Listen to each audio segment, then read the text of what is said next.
Hi అండి, welcome to Sunitha cooking channel. ఈరోజు మన రెసిపీ ఆనియన్ పకోడీ అండి. దీన్ని గట్టి పకోడా అని కూడా అంటారు. స్వీట్ షాపుల్లో దొరికే ఆనియన్ పకోడాని అంతే టేస్టీగా మనం ఇంట్లోనే హైజీనిక్గా చేసుకోవచ్చండి. చాలా అంటే చాలా టేస్టీగా ఉంటుంది. ఇది పప్పు చారులోకి కానీ పప్పులోకి కానీ మన ఈవినింగ్ స్నాక్స్గా కానీ తినచ్చు. దీనికోసం 3 ఉల్లిపాయలు తీసుకున్నాను.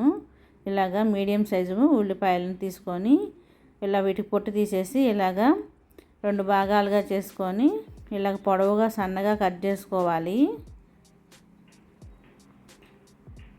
ఈవినింగ్ స్నాక్స్గా పిల్లలకి పెడితే ఇంట్లో వాళ్ళు టీ టైంలో కానీ తినొచ్చండి. ట్రావెలింగ్గా పనికొస్తాయి. 15 డేస్ నిల్వ ఉంటాయండి. ఈ ఆనియన్ పకోడా అనేది ఒక డబ్బాలో స్టోర్ చేసుకోవాలి. చూడండి, అన్నీ ఈ విధంగా కట్ చేసుకొని ఒక బౌల్లోకి తీసుకున్నాము. ఇందులో 4 పచ్చిమిరపకాయలను ఇలాగా కట్ చేసుకొని వేసుకోవాలి. 1 టేబుల్ స్పూన్ అల్లం వెల్లుల్లి పేస్ట్ ఫ్రెష్ది వేసుకోండి. 1 టేబుల్ స్పూన్ కారం వేసుకోండి. 1 టేబుల్ స్పూన్ ధనియాల పొడి వేసుకోండి. 1/2 టేబుల్ స్పూన్ వేయించిన జీలకర్ర పొడి వేసుకోవాలి. 1/2 టేబుల్ స్పూన్ గరం మసాలా వేసుకోవాలి. రుచికి సరిపడా సాల్ట్ వేసుకోండి.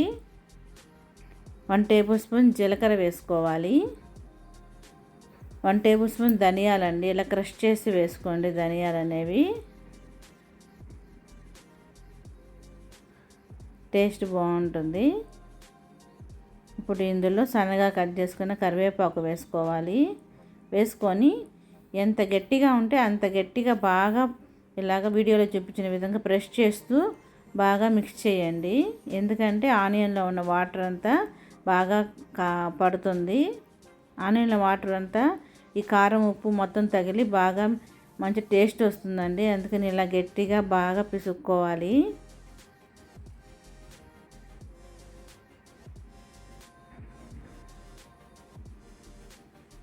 చూడండి, ఈ విధంగా మొత్తం బాగా కలుపుకున్న తర్వాత ఇప్పుడు మనం ఇందులో ఒక 250 గ్రామ్స్ శనగపిండి వేసుకోవాలండి.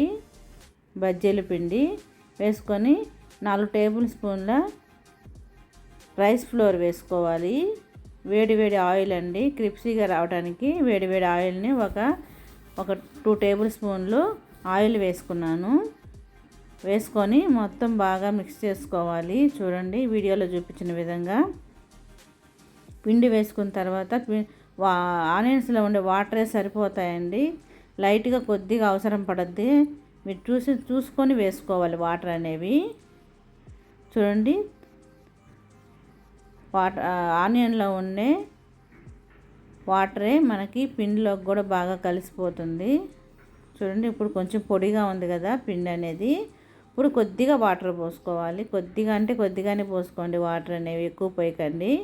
ఎందుకంటే పిండి అనేది ఎంత గట్టిగా ఉంటే పకోడా అనేది అంత క్రిప్సీగా వస్తుందన్నమాట. నేను ఒక 2 టేబుల్ స్పూన్లు వాటర్ వేసుకున్నాను. వేసుకొని మొత్తం బాగా మిక్స్ చేసుకోవాలి. ఈ పకోడా అనేది ఇష్టపడిన వాళ్ళు ఎవరు ఉండరండి. పిల్లలైతే పెద్దవాళ్ళు కానీ అందరూ ఇష్టపడతారు. చూడండి, పిండి అనేది ఇంత గట్టిగా ఉండాలి.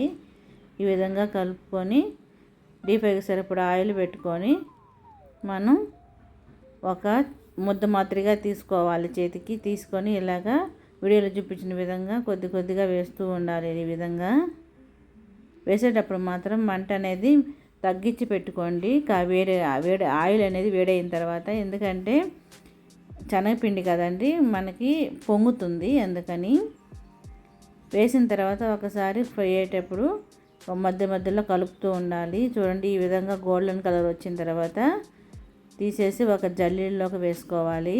ఆయిల్ అనేది వడిగలిన తర్వాత మనం ఒక ప్లేట్లోకి తీసుకోవాలి. చాలా అంటే చాలా టేస్టీగా ఉందండి ఇది. ఎక్కువ మరి ఆనియన్స్ ఫ్రై అయ్యేంత వరకు బ్రౌన్ కలర్ వచ్చేంత వరకు ఉంచకండి. ఎందుకంటే బడి తీసిన తర్వాత కలర్ అనేది చేంజ్ అవుతుంది పకోడాకి. చూడండి, ఈ విధంగా ఫ్రై అయిన తర్వాత ఒక ప్లేట్లోకి తీసుకున్నాము. టిష్యూ ఉన్న ప్లేట్లోకి ఏమైనా ఎక్స్ట్రా ఆయిల్ ఉన్నా కూడా మనకి పీల్ చేస్తుంది. ఇప్పుడు రెండవ వాయి వేసుకుంటున్నామండి. రెండోసారి మిగిలినవి కూడా పకోడా కూడా వేసేసుకోవాలి.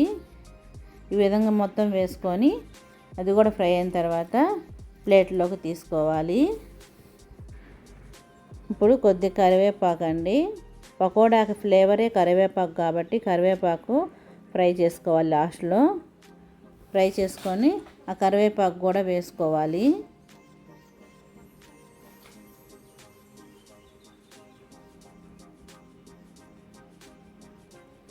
వేసుకొని సర్వింగ్ ప్లేట్లోకి తీసుకుంటే మన వేడి వేడి కరకరలాడే గట్టి పకోడీ అండి.